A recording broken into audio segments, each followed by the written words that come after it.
Assalamualaikum warahmatullahi wabarakatuh. Perkenalkan, nama saya Puspaningrum Damayanti, NIM 122170072 dari kelas A. Di sini saya akan menjelaskan tugas supply chain management yang berjudul distorsi informasi dan bullwhip effect. Pertama-tama kita akan melihat definisi terlebih dahulu. Distorsi informasi pada supply chain adalah salah satu sumber kendala dalam menciptakan supply chain yang efisien. Seringkali informasi tentang permintaan konsumen terhadap suatu produk relatif stabil dari waktu ke waktu. Namun, order dari toko penyalur dan dari penyalur ke pabrik jauh lebih fluktuatif dibandingkan dengan pola permintaan dari konsumen tersebut. Permintaan yang relatif stabil di tingkat pelanggan akhir berubah menjadi fluktuatif di bagian hulu supply chain, dan semakin ke hulu, peningkatan tersebut semakin besar. Fenomena inilah yang dinamakan dengan bullwhip effect. Bullwhip effect sendiri memiliki beberapa penyebab. Yang pertama adalah demand forecast updating, yang kedua order batching, yang ketiga fluktuasi harga, dan yang keempat rationing dan shorting games. Demand dan forecast updating. Forecasting atau peramalan permintaan dilakukan oleh setiap perusahaan, karena tidak ada perusahaan yang bisa mengetahui dengan pasti produk yang akan diminta oleh pelanggan pada periode tertentu.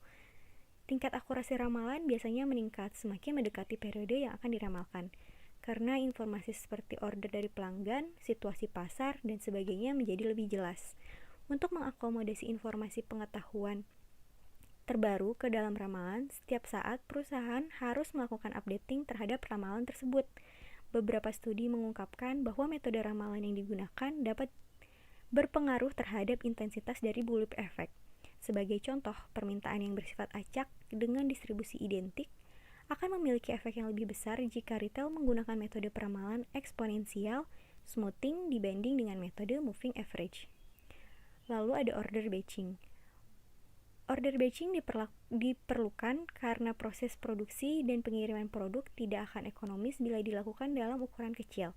Model-model inventory berdasarkan prinsip ekonomi order quantity atau EOQ dapat diketahui bahwa ukuran pesanan yang terlalu kecil akan mengakibatkan ongkos pesan yang terlalu besar. Semakin besar ongkos tetap pemesanan, maka semakin besar pula ukuran pesanan ekonomis. Hal ini juga berlaku dengan kegiatan produksi dan juga pengiriman. Maka dari itu, banyak perusahaan yang menggunakan model lot sizing yang pada dasarnya sama dengan order batching. Akhirnya metode ini akan memicu terjadinya bullwhip effect. Permintaan pelanggan akhir yang relatif stabil setiap harinya akan berubah menjadi order mingguan atau 2 mingguan dari retail, sehingga pusat distribusi akan menerima order yang lebih fluktuatif dibandingkan permintaan yang dihadapi oleh retail. Yang ketiga adalah fluktuasi harga. Jika sebuah supplier tiba-tiba memberikan diskon potongan harga untuk produk tertentu, maka bagian retail akan membeli produk tersebut lebih banyak dari ukuran pesanan normal. Hal ini disebut dengan forward buying, yang merupakan respon terhadap penurunan harga yang sifatnya temporer.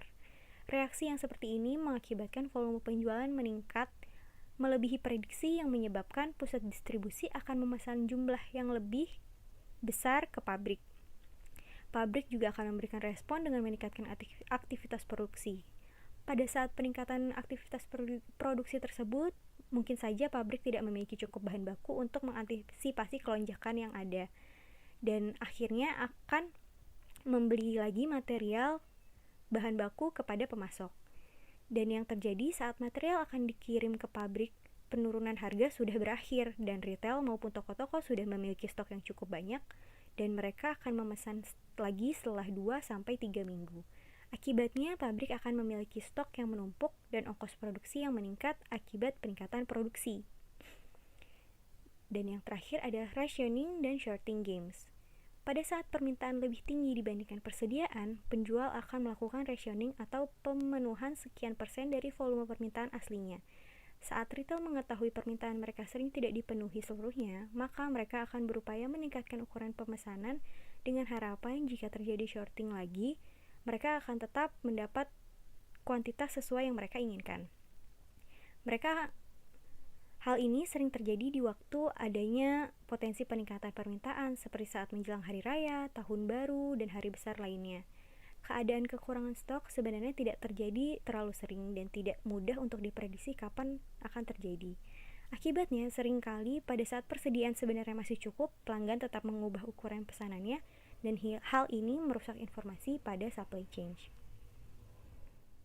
Setelah mengetahui penyebabnya, di sini kita dapat mengetahui juga beberapa cara untuk mengurangi bullwhip effect. Yang pertama adalah informasi sharing. Informasi yang tidak transparan mengakibatkan banyak pihak pada supply chain melakukan kegiatan atas dasar ramalan yang tidak akurat. Retail seringkali tidak membagikan informasi penjualan dengan pusat distribusi dan pabrik, sehingga pabrik hanya mengetahui pola permintaan berdasarkan order yang diterima dari pusat distribusi, dan pusat distribusi memahami permintaan berdasarkan pola order dari para retail. Padahal order dari retail ke pusat distribusi biasanya tidak mencerminkan permintaan yang sesungguhnya karena berbagai sebab seperti order batching dan forward buying. Maka dari itu, untuk mengurangi efek ini, yaitu dengan membagi informasi permintaan ke seluruh pemain yang ada pada rantai supply chain. Yang kedua adalah memperpendek atau mengubah struktur supply chain. Semakin panjang dan kompleks struktur supply chain, semakin besar kemungkinannya terjadi distorsi informasi. Maka dari itu, struktur supply chain harus dibuat sependek mungkin untuk memungkinkan terjadinya pertukaran informasi dengan lebih lancar. Yang ketiga adalah pengurangan ongkos-ongkos tetap. Biaya tetap yang terlalu tinggi membuat kegiatan produksi atau pengiriman tidak bisa dilakukan dengan ukuran batch kecil. Padahal ukuran batch yang terlalu besar adalah salah satu sumber terjadinya bullwhip effect. Maka dari itu harus dilakukan upaya pengurangan ongkos tetap sehingga produksi atau pengiriman bisa dilakukan dengan ukuran yang kecil. Salah satunya dengan cara mengurangi waktu setup produksi. Yang keempat adalah menciptakan stabilitas harga. Pemberian potongan harga oleh penyalur ke toko-toko atau retail dapat mengakibatkan reaksi forward buying yang akan berpengaruh pada permintaan dari pelanggan akhir.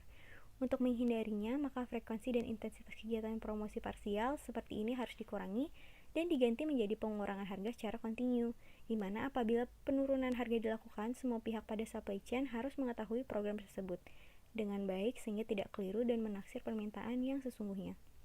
Dan yang terakhir adalah pemendekan lead time.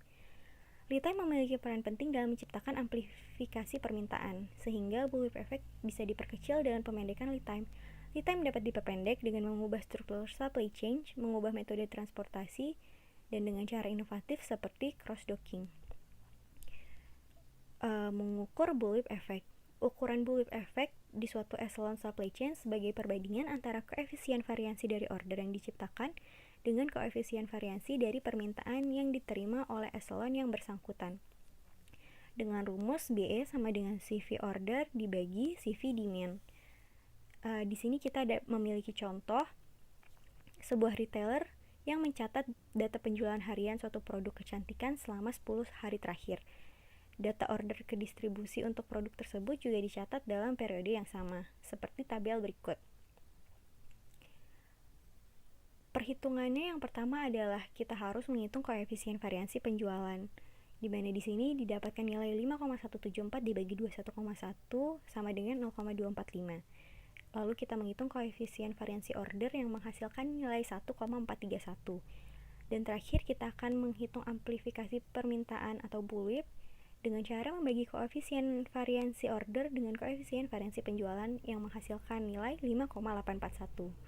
Nilai inilah yang menunjukkan bahwa variabilitas permintaan meningkat 5,841 kali.